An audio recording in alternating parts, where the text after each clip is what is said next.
चलो हम लोग नेक्स्ट आज हम लोग पार्ट बी पढ़ने जा रहे हैं, ठीक है। और स्टैटिक्स पार्ट पढ़ने जा रहे हैं, ठीक है। क्लास 12 क्लास है हम लोग का 12, ठीक है। और स्टैटिक्स पार्ट पढ़ने जा रहे हैं, स्टैटिक्स, ठीक है। चैप्टर का नाम क्या है? Measures of central tendency. इसमें से आज हम लोग पढ़ेंगे अर्थमेटिक। ये जानने का प्रयास करेंगे कि एवरेज को कितने वर्गों में बांटा गया है, ठीक है। सिंपल इसका हम लोग मेथड जानेंगे, तो एवरेज को कितने भागों में बांटा गया है। निकाल इसका एवरेज को कितने भागों में बांटा गया है। बांटा गया है।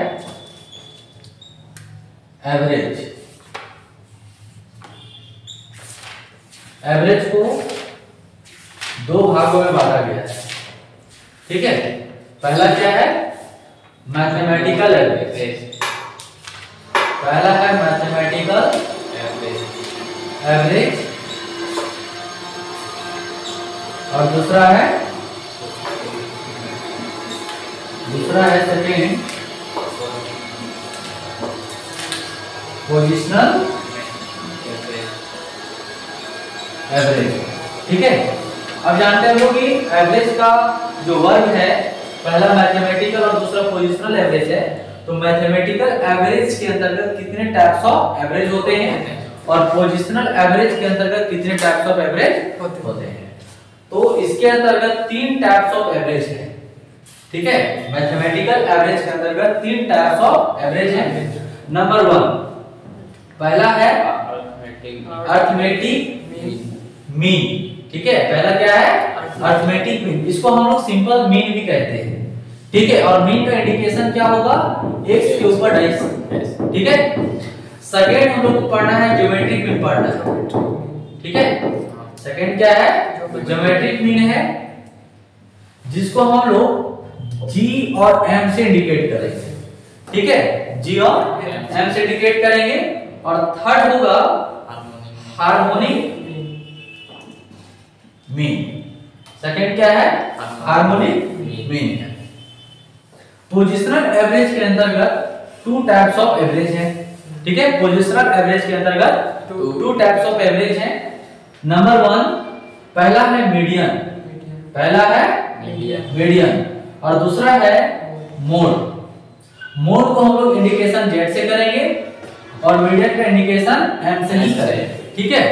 अब थोड़ा सा हम लोग कॉमन डिफरेंस जान लेते हैं, ठीक है, कि आखिर एवरेज का जो 2 वर्गों में बांटा गया है, तो अर्थमेटिक मीन, दूसरा ज्योमेट्रिक मीन और तीसरा हार्मोनिक मीन है। मीडियन और मोड है, ये पांचों एवरेज में क्या क्या कॉमन डिफरेंस है, नॉर्मल डिफरेंस जान लेते हैं, ठीक है। बाकी थ्योरी आपके बुक में दिया गया है, बाकी वहां से आप स्टडी कर सकते हैं, ठीक है। तो देखिए मैथमेटिकल एवरेज और सेकंड जो है पोजिशनल एवरेज। मैथमेटिकल एवरेज को आप कह सकते हैं कि आप इसको एक तरह से कैलकुलेट करना होगा। जितना भी ये टाइप्स ऑफ एवरेज देख रहे हैं, ये तीनों टाइप्स ऑफ एवरेज को क्या है, कैलकुलेट करके ही आप इसको आंसर एक तरह से पता कर सकते हैं। मैथमेटिकल का मतलब भी होता है कैलकुलेट करना, यानी माइनस प्लस का वर्क करना।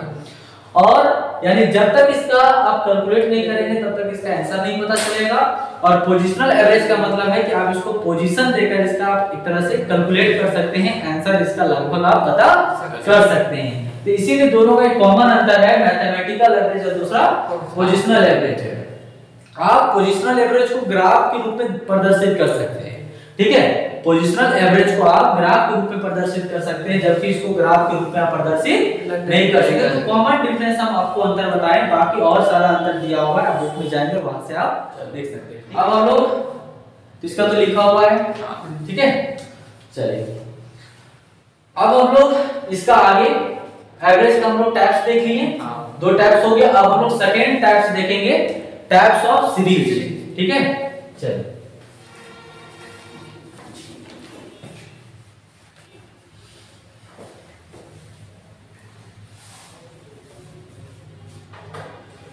सेकंड क्या है? Types of series. Types of series. हम लोग पहचानना सीखेंगे कि सीरीज कितने टाइप्स होता है और कौन सा सीरीज का क्या इंडिकेशन होगा। ठीक है, तो पहला इंडिविजुअल सीरीज। पहला क्या है? Individual series. Individual series. एक चीज आपको बता दें, जितना भी हम लोग टाइप्स ऑफ एवरेज देखें, ठीक है, पहला के अंतर्गत कितने टाइप्स ऑफ एवरेज था? 3 टाइप था। दूसरे के अंतर्गत 2 था। पहला क्या था? पहला अरिथमेटिक मीन, दूसरा था ज्योमेट्रिक मीन और तीसरा हार्मोनिक मीन था। पोजिशनल एवरेज के अंतर्गत मीडियन और मोड था। ठीक है, तो ये तीनों यानी 5 जो टाइप्स है, यानी जो 5 एवरेज है, पांचों एवरेज के अंतर्गत जो क्वेश्चन होगा हम लोग का 3 सीरीज में ही क्वेश्चन होगा। ठीक है, वो 3 सीरीज कौन कौन सा है? पहला इंडिविजुअल सीरीज, दूसरा डिस्क्रीट सीरीज, डिस्क्रीट सीरीज और तीसरा कंटिन्यूअस सीरीज। तीसरा होगा कंटिन्यूअस सीरीज होगा। ठीक है, अब हम लोग पहचानना सीखेंगे कि आखिर इंडिविजुअल सीरीज किसे कहते हैं, यानी कैसा होता है इंडिविजुअल सीरीज का क्वेश्चन। दूसरा डिस्क्रीट सीरीज का क्वेश्चन देखेंगे कि डिस्क्रीट सीरीज का क्वेश्चन कैसा होता है ना, पहचानना सीखेंगे। और कंटिन्यूअस सीरीज, तो नॉर्मल इंडिविजुअल सीरीज का मतलब होता है x का डेटा में होना, यानी एक श्रेणी में होगा, सिर्फ इंडिविजुअल में होगा। जैसे फॉर एग्जांपल 1 2 3 4 इस तरीके से श्रेणी में क्वेश्चन होगा, एक श्रेणी में होगा। डिस्क्रीट सीरीज का क्वेश्चन x और f में रहेगा, यानी इसका हिंदी में क्या बोलते हैं? खंडित श्रेणी। और इसको क्या कहते हैं? व्यक्तिगत श्रेणी, यानी एक सिंगल फॉर्म में होगा। इसका 2 भागों में बटा रहेगा, पहला x के भाग में हो गया और दूसरा f के भाग में, यानी फ्रीक्वेंसी। तो इसका 1 2 3 और 4 इस तरीके से होगा। और फ्रीक्वेंसी से 2 3 4 है ना, 1 डॉट डॉट है ना, तो x और f के भाग में रहेगा। और तीसरा जो क्वेश्चन होगा कंटीन्यूअस सीरीज का है। कंटीन्यूअस सीरीज का क्वेश्चन किस टाइप में होगा? तो इसका क्लास में रहेगा क्वेश्चन। ठीक है, क्लास और सेकंड एफ में रहेगा। क्लास का मतलब क्या है? 0 से 10, जितना से एंड होगा नेक्स्ट में उतना से ही स्टार्ट होगा। 0 से 10 तो 10 से 20 और 20 से 30, यानी जितना से एंड उतना से स्टार्ट होना चाहिए। 1 2 3 फ्रीक्वेंसी भी साथ में रहेगा। तो पहचानना आ गया। यदि जो हम लोग का 5 टाइप्स ऑफ एवरेज है, 5 टाइप्स ऑफ एवरेज में हमेशा 3 सीरीज का क्वेश्चन सॉल्व करने के लिए कहा जाएगा। ठीक है, पहला श्रेणी क्या होगा? इंडिविजुअल सीरीज का क्वेश्चन रहेगा, दूसरा डिस्क्रीट सीरीज का क्वेश्चन रहेगा और तीसरा कंटीन्यूअस सीरीज का क्वेश्चन रहेगा। ठीक है, तो आज हम लोग इंडिविजुअल सीरीज का क्वेश्चन पढ़ेंगे और यहाँ पर यह भी देखेंगे कि यदि इंडिविजुअल सीरीज का क्वेश्चन, डिस्क्रीट सीरीज का क्वेश्चन, कंटीन्यूअस सीरीज का क्वेश्चन को कितने मेथड से सॉल्व किया जाता है। तो खैर आज हम लोग मेजर और सेंटर टेंडेंसी के अंतर्गत आज हम लोग एक चैप्टर पढ़ने जा रहे हैं जिसका नाम है अरिथमेटिक मीन, इसको हम लोग एवरेज कहते हैं। ठीक है, पहला चैप्टर पढ़ने जा रहे हैं अरिथमेटिक मीन, इसका एवरेज यानी हिंदी में क्या कहते हैं? माध्य कहते हैं। हिंदी में क्या कहते हैं? माध्य कहते हैं। तो चलिए इसको हटा दें।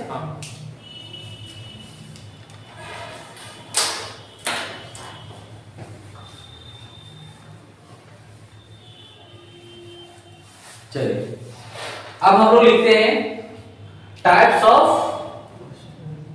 मेथड। टाइप्स ऑफ मेथड, आखिर जो हम लोग चैप्टर पढ़ रहे हैं मीन, इस मीन का चैप्टर को कितने मेथड से सॉल्व किया जा सकता है। ठीक है, तो पहला मेथड है डायरेक्ट मेथड। पहला कौन सा मेथड है? Direct method. दूसरा है शॉर्ट कट मेथड। दूसरा कौन सा मेथड है? Shortcut method. और तीसरा कौन सा मेथड है? स्टेप डिवीजन मेथड कर सकते हैं। स्टेप डिवीजन मेथड भी कर सकते हैं। ठीक है, तो 3 सा मेथड हो गया। पहला direct method, second shortcut method और तीसरा स्टेप डिविजनल मेथड।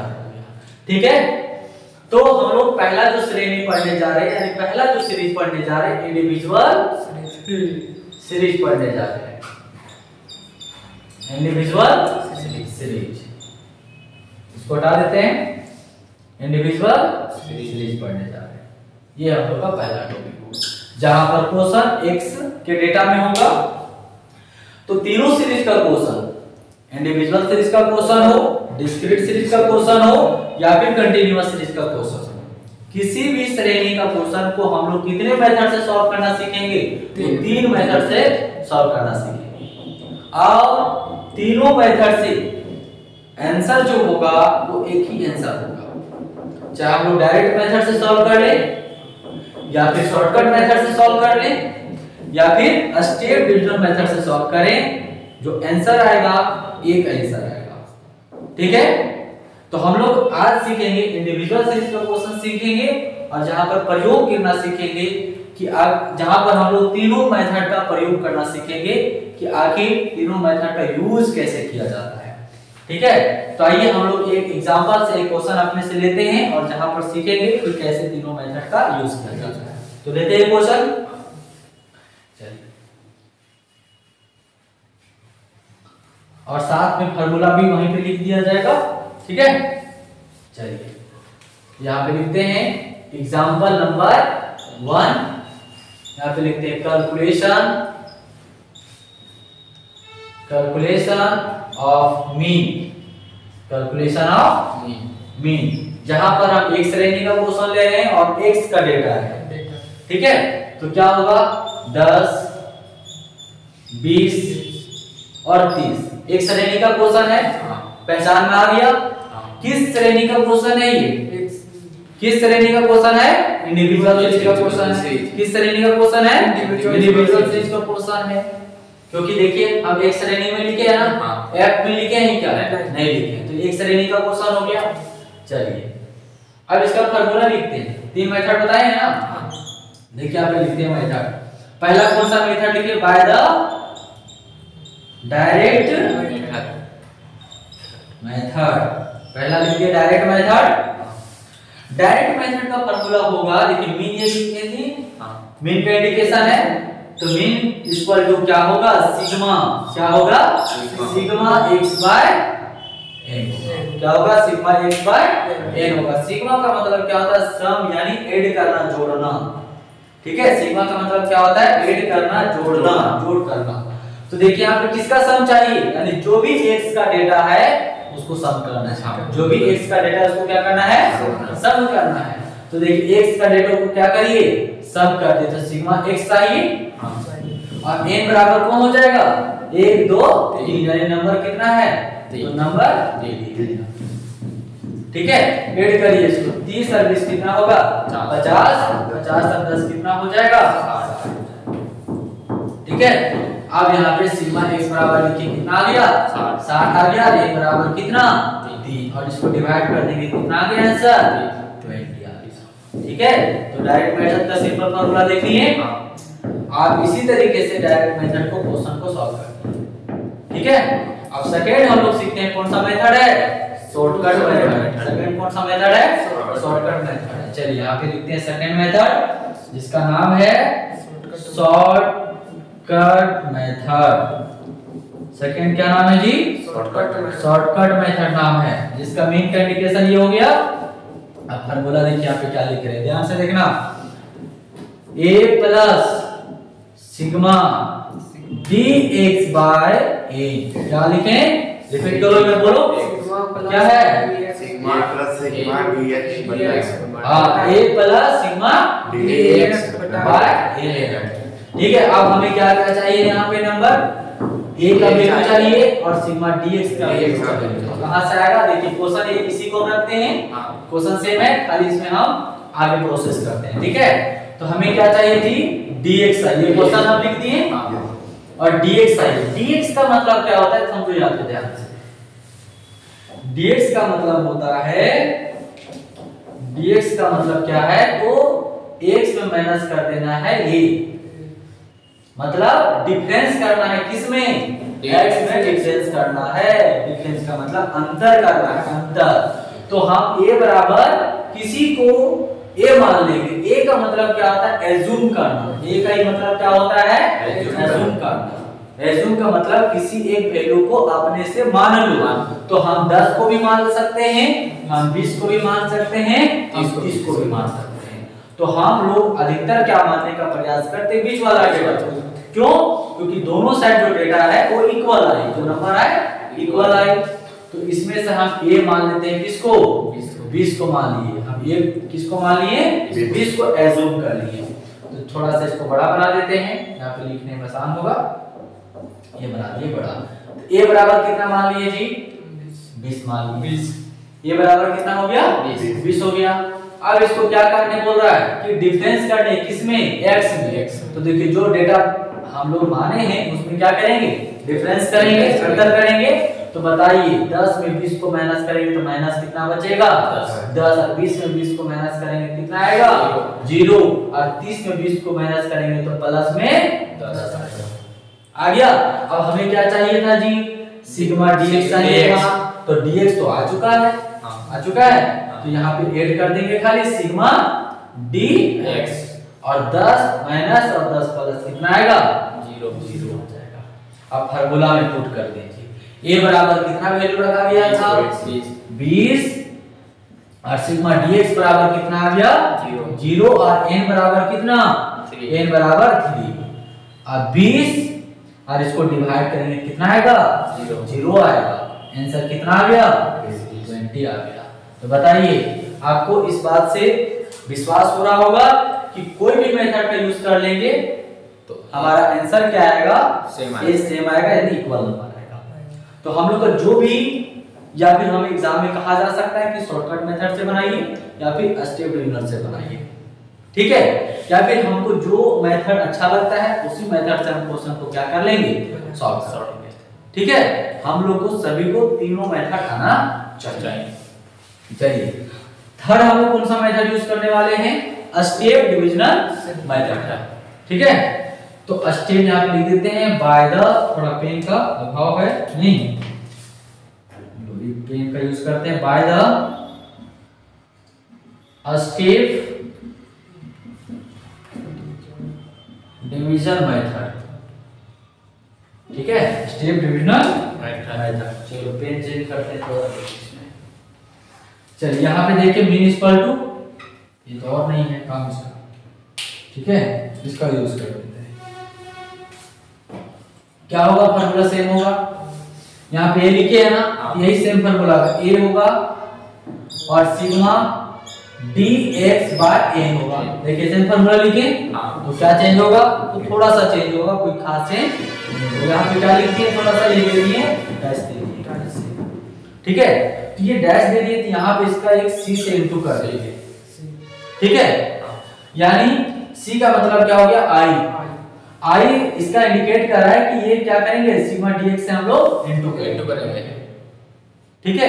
तो बस यहाँ पे छोटा सा डैश दे दिए, तो यहाँ पे आपको c से इनटू कर देना है। यहाँ पे वो चीज डैश नहीं था, तो यहाँ से c से इनटू नहीं करना, ठीक है। ये कॉमन अंतर है। अब चलते हैं, ये सभी डेटा को हम लोग लाते हैं। तो चलिए, अच्छा क्वेश्चन तो हमारा यही सेम रहेगा, ठीक है। अच्छा क्वेश्चन को फिर से लिख लेते हैं अलग से, कंफ्यूजन ना होने के लिए। तो चलो ये हमारा क्वेश्चन रहेगा जी, है हमारे पास जगह 10, 20 और 30 लिख दिए। ये क्वेश्चन लिखिए। हमें क्या चाहिए, यहाँ पे देख लो dx डैश चाहिए, तो क्या होगा dx डैश। अब देखो dx बराबर क्या था, पहले x माइनस ये था, x माइनस ये था ना। अब यहाँ पे क्या लगा दिया, डैश लगा दिए ना। तो डैश लगा दिए, तो यहाँ पे डैश लगाने से क्या हो गया था, c से इनटू हो गया था, मतलब i से इनटू हो गया था। i और c का मतलब क्या है, दोनों एक ही है, लेकिन उसका मतलब क्या है, क्लास डिफरेंस। i का मतलब इंटरवल, मतलब कौन, ये अंतर 10, 20, 30, ये इंटरवल अंतर है, क्लास डिफरेंस, ठीक है। उसका अंतर कितना का है, तो देखिए यहाँ पे, तो ये जो हम लोग i यहाँ पे लिखे, तो जस्ट यहाँ पे क्या करना है, यहाँ पे डैश लग गया, तो यहाँ पे भी क्या हो जाएगा, c हो जाएगा। यहाँ पे क्या भी हो जाएगा, c हो जाएगा, ठीक है। यहाँ पे डैश नहीं लगा हुआ था तो यहाँ पे सी नहीं था, यहाँ पे डैश लगा दिए तो यहाँ पे सी आ गया। जैसे यहाँ पे डैश लगा दिए तो सी से इंटू किए, यहाँ डैश नहीं लगाए तो सी से इंटू नहीं किए। बस देख लिया, स्टेप डिविजन मेथड में यही कॉमन अंतर है। क्लियर? अब देखो तो हमारा a बराबर यहाँ पे भी चाहिए थी, तो a बराबर इसी को मान लेते हैं, ये एज्यूम हो गया। तो कुछ नहीं करना है, यहाँ पे जहां एज्यूम की वहां पे क्या आता है, हमेशा जीरो आएगा, और ऊपर में -1 आएगा और नीचे 1 आएगा। इसका फार्मूला होगा, अभी मान के चलिए हम डेटा कितना लिए, 3 डेटा लिए, और जो भी डेटा होता ऊपर में कैसे लेते, जैसे यहाँ पे 0 हो गया, ऊपर में -1 -2 -3 -4 जाता, -1 और नीचे कितना आता, 1 2 3, इस तरीके से रिपीट होता संख्या। ठीक है, ये फार्मूला में पुट करेंगे तो आपका वैल्यू आ जाएगा। ठीक है, सेम वैल्यू आएगा। इसीलिए स्टेप डिविजन मेथड में क्या यूज किया जाता है, जहां पे एज्यूम कर लेते हैं x का डेटा को और वहां 0 लेते हैं, -1 2 3 लिख दिया जाता है, नीचे 1 2 3 प्लस लिख दिया जाता है, क्योंकि इससे क्वेश्चन को सॉल्यूशन करने में थोड़ा क्या होता है, आसान होता है। क्यों कि मल्टीप्लाई करने में देखो, एक 0 से इंटू करेंगे तो छोटा संख्या बन जाएगा, और ये 1 2 3 रहेगा तो इंटू करने में क्या होगा, आसानी होगा कि नहीं होगा? चलिए तो थोड़ा हम यहाँ पे सॉल्व करके आपको बता दें कि देखो कैसे 1 आएगा जी इसमें। तो देखो यहाँ पे एक सॉल्व करके बता देते हैं। फार्मूला क्या लिखे, x माइनस ये बाय सी। तो x बराबर डेटा कौन हो गया, 10 है, और a बराबर एज्यूम कितना है, 20, और c मतलब क्या बताएं, क्लास डिफरेंस। तो 10 20 30 यानी 10 का अंतर है, तो ये 10 हो गया, और ये माइनस 10 हो जाएगा, घटाएंगे 10 20 में तो, और यहाँ 10 हो गया, अरे 0 कट गया तो -1 आया। तो इसी तरीके से कुल मिला के हम जो बताएं 1 2 3 4 वो ऑटोमेटिक आ जाता है। ठीक है, तो वो लिख देना है क्वेश्चन में। ठीक है, चलिए अब आगे क्या चाहिए हमें, सिग्मा dx डैश चाहिए। तो देखो यहाँ पे dx डैश है ना, पता, तो यहाँ पे क्या करते हैं, इसको ऐड कर लेते हैं, सिग्मा dx डैश -1 और +1 कितना आएगा, 0 आएगा। n बराबर कितना है, 3। सभी डेटा तो आ चुका है। a बराबर कितना है जी, 20, और सिग्मा dx डैश बराबर कितना आया, 0 आया। a बराबर कितना, 3, और c बराबर 10। तो देखो फार्मूला में एक्चुअल हुआ क्या, कुछ नहीं हुआ। देखो यहाँ पे हम लोग क्या चाहिए, c से भागा लगा दिए ना, जितना से 10 से भागा लगाना उतना से आके क्या चाहिए कर दिए, इंटू कर, यही कॉमन अंतर। और यहाँ पे क्या चाहिए थे, 10 से हमने भागा लगाए थे, यहाँ 10 से इंटू नहीं किए, और यहाँ पे 10 से भागा लगा दिए, मतलब 10 से भागा लगा के पहले छोटा कर दिए और आके 10 से फिर इंटू कर दिए, तो हो गया। ये फार्मूला नया बन गया, है कि नहीं। चलो अब इसका पूरा सॉल्यूशन करेंगे, क्या आएगा, 0 आएगा कि नहीं आएगा, आप भागा इंटू करेंगे तो 0 आएगा, भागा लगाएंगे तो 0 आएगा। तो कुल मिला के 20 + 0 और ये 20 हो गया आंसर आपका। तो ये देखें कि हम लोग डायरेक्ट का यूज किए, शॉर्टकट का यूज किए, स्टेप का यूज किए, भी आंसर क्या आ गया, तीनों का सेम आ गया। ठीक है, तो बनेगा क्वेश्चन।